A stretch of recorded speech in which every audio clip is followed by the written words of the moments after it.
seems really, really bad. Right, panel time now. KJ's here, Sunshine, Judge Mo, Dizzy.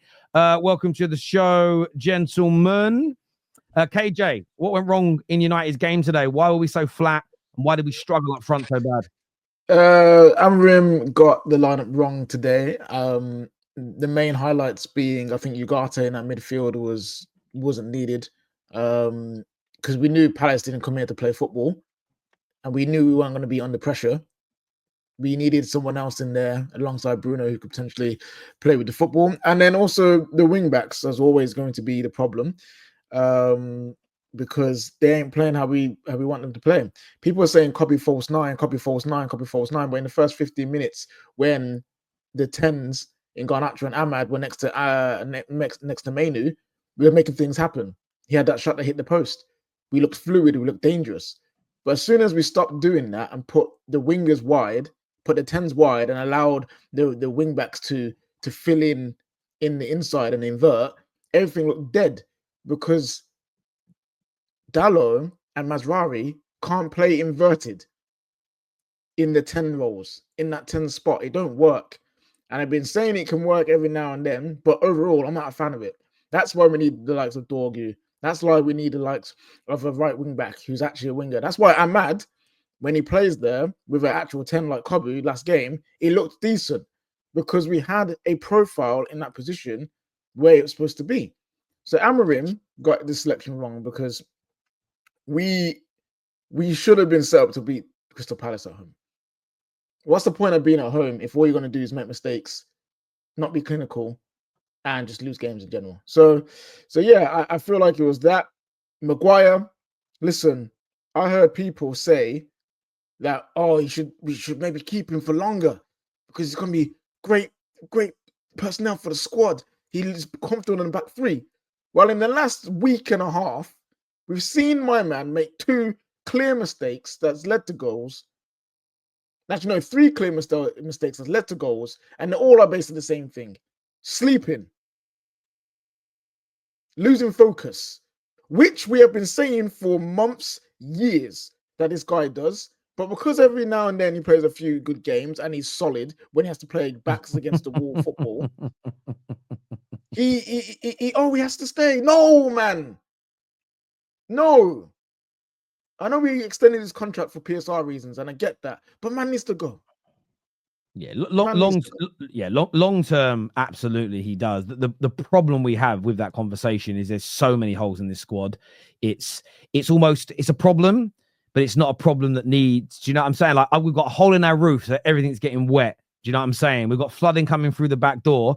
I totally understand we've got a cracked mirror in the bedroom, but we've got to get the hole in the roof fixed. Like, I understand, but I need to highlight it because people will brush over. No, I agree. Because they want to talk about Kobe at 9.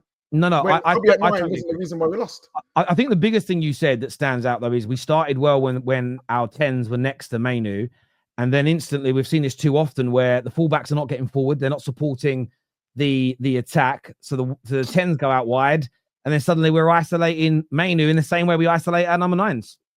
Yep. It's clear. It's clear to see. But hey, let's just go attack Amorim for everything. Let's blame Ineos for everything. Yeah, instead of actually looking at the actual problems, which is the squad and the amount of time that it will take to fix it. And yeah, I 100% agree. And for me, the performances like today is what makes, like, when I see people like vehemently defending certain players kind of funny to me. Like, we are so far off of being a good team that the fact that there's people fighting for sacrifices being made is shocking to me. Like, you would rather sack off the manager again and we go again with the same squad of players when in, 6 months or so, we'll be like, nah, this manager is not good enough either. He has to go. Somebody will have to get it right with this crop of players. But for me, it's like we have to be prepared. Like, the reason why I'm not Amorim out he made some mistakes today. I have wholeheartedly believed that. But let's be very, very clear about this. Let's say who would he have went with if he had started a 9? Does he go with Højlund or does he go with Xerxes? I'm saying you're getting the 2 different sides of turd regardless of which one of those you turn to. You see, you know what I mean? So and then people are like, he has to try something else. He has to try something else, and then he tries something else. Like, well, this is why he's gotta go. He's a Yeah, this is why he's whack. Yeah. This is why he sucks. But when people say he's got to try something else, he's because Twisted Bubba said when I was talking about the Spurs, he said, Terry, did you play to your means? I think we did, because Palace weren't going to try and have the ball and we were at home. And I think there's almost a psychological emphasis on, well, we've got to get it and try and play. But Man United under Amorim so far have played to our means. We didn't try and play like we did today, be on the front foot and be the aggressor away at Liverpool. So I have the same energy.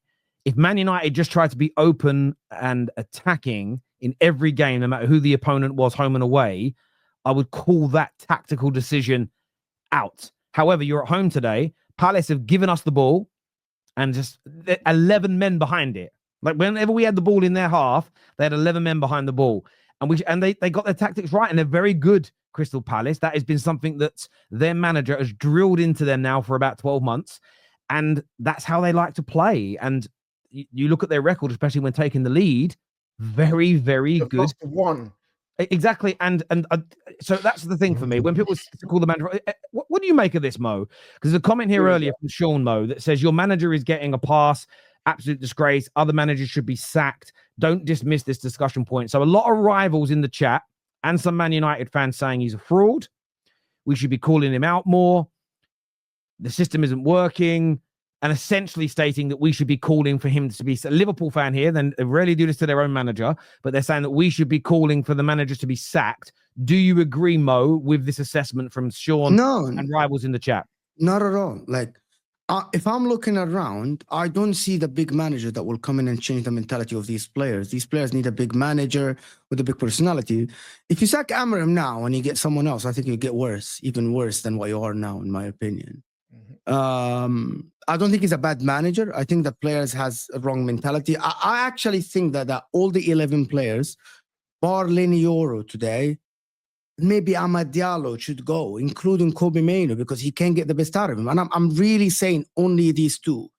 Bruno Fernandes, good player. He won't play good for Man United again to the level that Man United need. He might be top 6 player for Man United again, but he won't be the guy to lead you to go and challenge for the title, even though I believe he's a good player. Scapegoating Amorim is wrong, right? Amorim had like, 2.5 months to work with these guys, and clearly these guys are absolutely... Okay, the problem is, I'm not going to change what I said, right? These guys are not worse than Crystal Palace. You guys have to understand this, right? I hope that all of you guys, 4 of you Man United agree, right? They aren't. Your starting lineup today should not be worse than Crystal Palace. Like, no one can convince me of that. Right? Hughes in the middle, with all due respect, Sarr, and the rest of them are not. You're not worse than them. The problem is you look worse than them. On paper. Thank you so much. Which is my point always. That the problem with these players is not the manager, it is not the tactics, it's the mentality and the execution on the pitch. It's how Mazraoui arrived at the 18 3 times and not one cross arrived at his header, even though he was free. That was a tactical thing by Amorim. The wing back arriving late to the 18, like what Inter do with our Dumfries and DiMarco, right? And the wing backs. But no one can deliver a good cross. The only thing I'm going to say today, that there's 2 things wrong in the lineup today. I think he's playing Garnacho today as a showcase for someone to come and buy him, because I don't think he suits this team at all. He doesn't suit that role at all, Garnacho. So he wanted him to play well, and it backfired, because if you were going to get 60 for him, you're going to get 35 or 40 for him now. And like, you guys watched Garnacho today. Even Bruno, like I have to say that even Lisandro Martinez looking at him was like, what are you doing, bro? What are you doing with the ball? What are you trying to do? Like, if I'm watching Garnacho, I can't see what the guy is trying to do, to be honest with the ball. I don't see what he's good at. I don't see what Chelsea see, but that's for a different day. That's for a transfer show day. Kobe Mainoo at the 10, that's scapegoating the guy, and that is on Ruben Amorim. Kobe Mainoo should not be playing false 9. You have 2 strikers, play one of them. Even if they are bad, it doesn't mean you play someone that never played that role and shouldn't be in that role, right? Play a striker, play Kobe Mainoo on the left 10, and go with it. They cannot be. It's what you said, Dizzy, I think is wrong a little bit. Respectfully, it is wrong. You said about people said try something else. It doesn't mean you play a center back up top or a wing back up top. It doesn't mean that you play Ugarte up top, right? Try something else. Doesn't mean you play Harry Maguire in goalkeeper, because because what's his name? Onana's not doing well.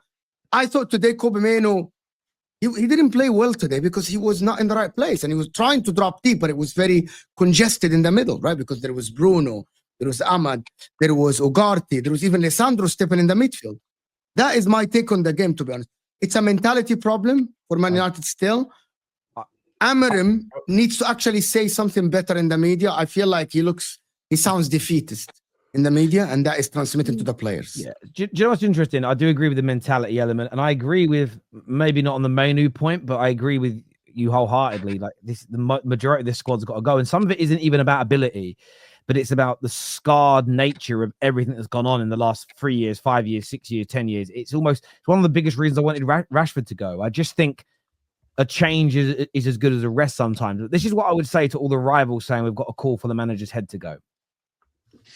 When Ollie was failing, when Ten Hag was failing, the attitude from rivals was, give him a new 10-year deal. Keep him. The fact rivals want United fans to turn on Amorim, to force him to be sacked, the energy tells me that they understand what he's trying to do. And they'll say it like, well, I'm sure the comments have been saying today, you guys criticizing the manager, criticizing the players, criticizing mentalities, excuses. They say that's an excuse rather than, because what they actually want is us just to say the manager's shit and they want to start a free-for-all. There'll be a United fan that will be on YouTube today that's probably going to go a little bit too early and is going to start the Amorim out train at some point in the next few weeks. Because they want we already know when it started. But hold on. We know when we started. I'm sorry. Man United, someone will do that to get popular, but right now getting rid of this manager would be again, long term he may not be the guy. Fair play that holds water, but sacking him again right now, I just don't see how that helps solve Man United in the long term. Can I ask you a question? Isn't that what Arsenal fans say, that rivals want Arteta sacked because he does well? And I know that that me and you know that some of them try to be objective about the club having. It's the same situation. I'll answer. It's not the same situation. One is 5 and a bit years at his job. The other one is less than 5 months into his job. So we can't say it's the same situation when the time span of one manager versus another is sort of 5 years versus 3 months.